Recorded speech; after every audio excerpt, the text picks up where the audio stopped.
বর্তমান সময়ে যে নারী যে মহিলা যত দেহের যত অংশ প্রদর্শন করতে পারবে, দেহ যত উন্মোচন করতে পারবে, সে তত বড় সেলিব্রিটি হয়ে সমাজে মানুষের কাছ থেকে সম্মান পাচ্ছে।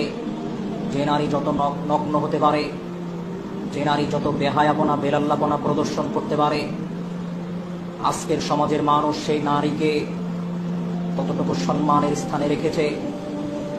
অথচ এটাই জাহেলিয়াতের মতো আল্লাহ রাব্বুল আলামিন নারীদেরকে তাদের দেহ প্রদর্শন করতে নিষেধ করেছেন। আল্লাহ বলছেন, অকর্ণা ফি বুয়ুতিকুন্না, ওহে নারীরা তোমরা শুনে রাখো, তোমরা নিজেদের বাড়িতে অবস্থান করো, বাসায় অবস্থান করো, বাড়িতে অবস্থান করো। ওয়ালা তাবাররুজনা তাবাররুজাল জাহিলিয়াতিল উলা, তোমরা জাহিলিয়াতের মতো নিজেকে মানুষের সম্মুখে প্রদর্শন করো না। যারা সমাজে রাস্তাঘাটে নিজেদেরকে প্রদর্শনের উদ্দেশ্যেই পোশাক পরে, যারা বেহায়া বেলাল্লাপনে রাস্তায় বের হয়, এই সমস্ত মানুষ জাহেলিয়াতে অবস্থান করছে।